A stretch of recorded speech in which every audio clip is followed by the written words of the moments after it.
Have you ever caught yourself stuck in a loop of anger or sadness, playing the same painful story in your mind over and over? It's like your brain's stuck on autopilot, reacting instead of healing. But here's the truth: the path to healing starts by fully feeling your feelings and then choosing forgiveness. In this video, I'll guide you through how to do exactly that, step by step. Many of us are trained from a young age to just get over it or don't feel too much. But emotions aren't meant to be shoved aside, they're signals, guiding us toward healing when we pay attention. Suppressing feelings creates a buildup of emotional tension, like holding your breath for too long. Eventually, it impacts your mental and physical health. Forgiveness, on the other hand, is often misunderstood. It's not about excusing wrongdoing or pretending pain never happened. It's about freeing yourself from the grip of those negative emotions so you can live with peace and clarity. Today, I'm sharing a detailed process, grounded in psychology and neuroscience, that will help you feel your feelings deeply and forgive authentically, so you can finally heal and live intentionally, not on autopilot. The neuroscience of emotional pain and forgiveness. Let's dive into what's happening in your brain when you hold on to grudges or suppress feelings. The amygdala is the brain's emotional alarm system. When you experience pain, trauma, or betrayal, the amygdala triggers a fight or flight stress response, releasing cortisol and adrenaline. This can make you feel anxious, angry, or numb. If you don't allow yourself to feel and process these emotions, the amygdala stays on, keeping you stuck in a stress loop. Over time, this chronic activation affects your immune system, memory, and decision-making abilities.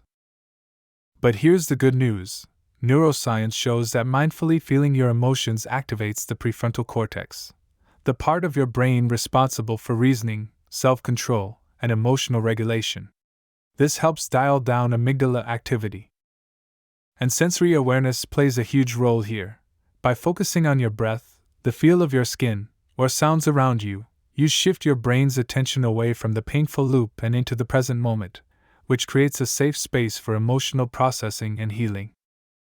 Step 1. Notice and name your emotion. Step 1 is about building emotional awareness. It sounds simple but is incredibly powerful. When you start asking yourself, "What exactly am I feeling right now?" you invite curiosity instead of judgment. Naming emotions activates the language centers in the brain. This is called affect labeling, and research shows that it can reduce the intensity of negative feelings. So instead of just feeling bad, you might identify "I'm feeling betrayed," or "I'm feeling lonely." A practical tip: try keeping an emotions journal. Throughout your day, pause a few times to check in with yourself and write down what you're feeling, no matter how small or confusing. This habit builds emotional literacy, which is the foundation of healing. Step 2. Give yourself permission to feel fully. This step is often the hardest. Society teaches us to avoid or hide uncomfortable feelings, but what if the key to release is actually leaning in and feeling them deeply? Imagine your emotions like waves in the ocean. You might feel anger rising like a big wave. Your instinct might be to run from it or push it down. But if you sit with it and let it flow through your body, the tension in your chest, the tightness in your jaw, the wave will rise, crest, and eventually fall. Feeling your feelings fully might mean crying, shaking, or just sitting quietly with discomfort. It's not about wallowing, it's about allowing the emotional energy to move through you instead of getting stuck. People often fear that feeling intense emotions will break them, but the opposite is true. Suppressing feelings traps energy in the body and brain, creating tension and stress. In my own experience, after years of avoiding sadness, I sat quietly one evening and just let myself cry.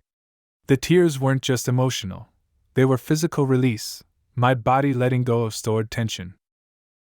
Feeling feelings is a radical act of self-love. It says, "I'm safe. I'm here. I'm willing to heal." Step 3. Use your senses to stay present. Now, when emotions run high, it's easy to get overwhelmed or slip back into autopilot reactions. That's why sensory grounding is so valuable. Your senses, what you see, hear, touch, smell, and taste, connect you to the present moment, and quiet the brain's emotional alarm. This isn't about avoiding feelings, but creating a safe container to experience them without being flooded. Try this. Take a few slow breaths. Notice the feeling of your feet on the ground, or the texture of your clothing. Or listen to the sounds around you, even something as simple as the hum of a fan or birds outside. This sensory check-in activates the prefrontal cortex and reduces amygdala hyperactivity, helping you stay centered. I use this technique anytime I feel triggered. It's like hitting a pause button so I can feel without losing control. Step 4. Reframe your story with compassion. Our brains love stories, but sometimes the stories we tell ourselves about pain keep us stuck. Reframing means gently shifting the narrative. Instead of, "This happened because I'm weak," try, "This hurt me, but it doesn't define my worth." Instead of blaming yourself or others, ask, "What can I learn? How can I grow? How can I be kinder to myself?" This step is about compassion, which activates the brain's reward centers and helps build resilience. An example: a friend once struggled with anger towards a family member. When she reframed her story to see the family member as flawed but human, and saw her own strength in surviving, she began to forgive and feel peace. Step 5. Make a conscious decision to forgive. Forgiveness is not a feeling, it's a choice, often repeated over time. It means deciding you want freedom from the emotional weight. You might say to yourself, "I am choosing to forgive, not because they deserve it, but because I deserve peace." This mental commitment is powerful. It sends a message to your brain and body that you're stepping out of the victim role and reclaiming control. Remember, forgiveness doesn't mean forgetting or condoning. It means you're no longer letting the pain rule your life. Step 6. Create a physical ritual to release. Finally, a ritual helps your brain mark a new chapter. Write down what you're ready to let go: anger, resentment, grief, and then tear up or burn the paper safely. Or take a symbolic walk outdoors, imagining you're leaving your pain behind with every step. Rituals engage the motor cortex and limbic system, reinforcing the emotional shift. They make abstract emotions tangible, giving your healing journey a concrete start and finish that your brain can recognize. To recap, healing from emotional pain and forgiving isn't about ignoring or rushing through feelings. It's about noticing and naming your emotions to build awareness, allowing yourself to feel fully so emotions can flow, using your senses to stay grounded and present, reframing your story with kindness, choosing forgiveness as a liberating decision, and creating rituals that mark your progress. Together, these steps quiet your brain's alarm system, strengthen emotional regulation, and free you from autopilot. Here's your challenge for tonight: take 10 minutes to sit quietly. Close your eyes and ask yourself, "What am I feeling?" Name it. Then, allow yourself to feel that emotion fully, with kindness, no judgment. Use sensory grounding to stay present. Write down a forgiveness intention, even if it's small, like forgiving yourself for feeling this way. Create a simple ritual to release the pain, whether it's tearing paper or a mindful walk. Set reminders tomorrow for sensory check-ins throughout the day. This is how you begin rewiring your brain from autopilot to intentional healing. Remember, healing isn't linear or fast. It's a process of befriending your feelings and choosing forgiveness over resentment.